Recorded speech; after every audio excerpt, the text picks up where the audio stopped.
On techniques and elements of nonfiction. That is the name of the unit we're in. And today we are going to be talking about some organizational tools that nonfiction authors can use. Terms that you probably want to know for today if you're taking notes include the use of headings and subheadings, the use of bold or underlining, question and answer structure, list structure, and parallel structures. We will have a few others for you to go through as well, but they'll come later on. Headings and subheadings, these are the first. These are probably the most obvious when you're looking at a nonfiction piece. Headings and subheadings. These help the reader understand how the text is organized. Often these will divide text into more readable chunks of the passage. They can help direct the reader if they're looking for certain information, and they can help you find specific details. Say you're looking for something in particular, you've already read the article, but you're like, you know what, I've got to go back and I think I know where it is. Those headings can help direct you to the certain area of the piece that you might be looking for.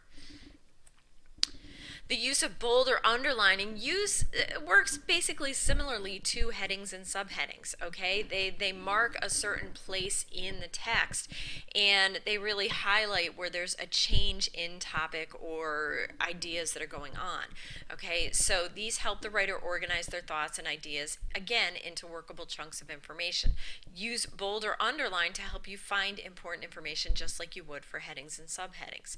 Okay, keep in mind that often when you're skimming for a specific piece of information, you can use the headings or the bolds to get right to that section quickly. So let's check it out really quickly, okay? So we have a discussion here and it says level 1 heading. Level 1 basically refers to your title, okay? So that's the heading on your page. And then as you go down, you have level 2 headings, which would stay as far as formatting right out in the margin. These are the major headings within your piece, okay? Here you'd put an important point that deserves its own subsection. And then you would keep going with each section of your main text. Now, say you want to divide within one of your headings, okay? So here's your second important part that you're talking about. You've got more information, but then you want to add in a third level heading where you're going to divide this up a little bit more, okay? More text can go down here under the third level heading. You can use, again, bold like they did here, or you can underline. Some people will use italics, as long as there's something there that shows that this is definitely a piece of the text that is going to stand out for the reader, okay? Let's check this out in action. Oh, that didn't work. It's gone. Hold on. Here it is. Sorry about that. Okay, so we go back to the exercise that we did at the beginning of class. Here's your main heading, lemons. Okay, and then you have subheadings, first level subheadings. We have as a cleaner. Lemons have been used as a cleaning agent for hundreds of years. The astringent properties of lemons as well as the acidity work together to break through the grease and grime. The nice smell surely beats ammonia. Okay, so as a cleaner. Then you also have as a cooking item. This is your second heading. This is still a first level heading though.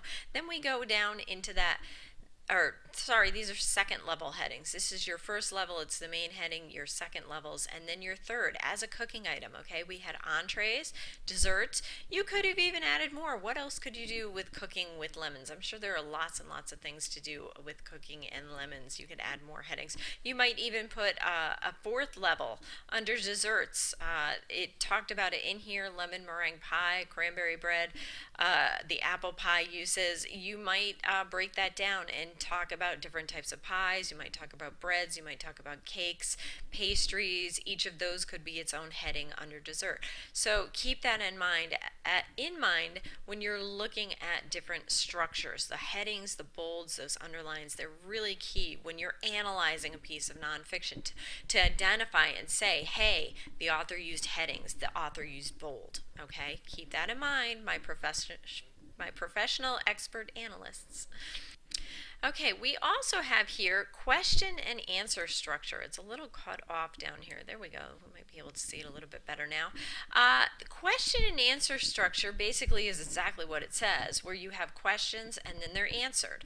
Okay, this structure makes use of rhetorical questions that lead the reader through the text.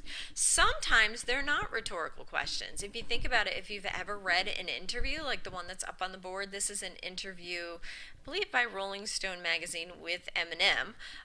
you see the question and answer structure. Okay, that is quite common when you're looking at some type of interview process. The list structure, another one, pretty easy, pretty self-explanatory. It's pretty obvious when you look, you see a list. Okay, this structure can help the reader keep the information straight. A list structure may also hint at the importance of the items. Okay, so for example, notice how the duties listed on this resume go from most accomplished to least skilled. Okay, if you look at it, says here, this person was a civil engineer from January 2010 to the present. They provided civil engineering design and management of oil and natural gas development projects for firm's Alaska office. Sounds pretty important.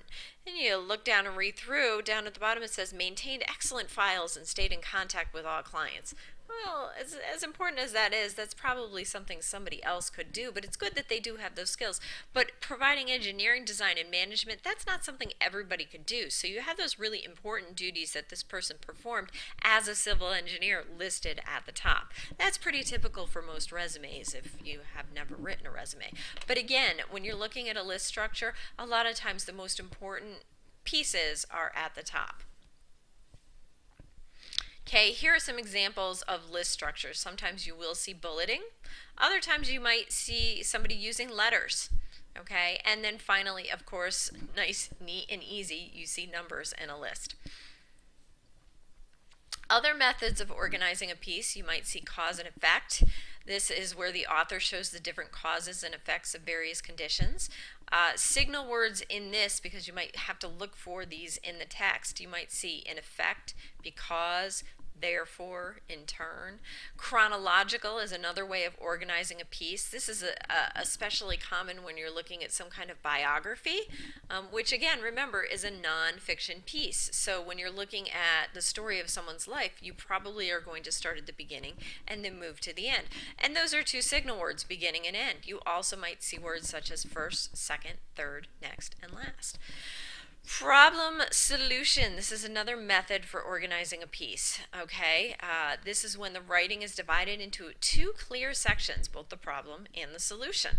Okay, signal words that you might want to look for here include rhetorical questions, solution, answer, and keys to solving. Okay, they might say the key to solving this problem is right here. Okay, so keep in mind those are going to be pretty obvious signal words, but if you don't necessarily look for them, you might not realize it's a problem solution type of organization. And then again, the last one is order of importance. And again, if this is a list, that's going to be pretty obvious, probably will be pretty easy for you. Or order of importance is when the information is arranged from either least important to most important, or vice versa, most important to least important. Signal words, again, can include first, the most evident, most importantly, another reason, or, least of our worries. Look for those most, best, worst, least. Okay, those types of words are going to really clue you in when you're reading toward whether a piece is order of importance. Okay. Again, see that nonfiction cheat sheet for more types of organization. There are many, many, many different ways to organize nonfiction. These are just a few what we went over today. Okay, and again, one more that we went over yesterday, but I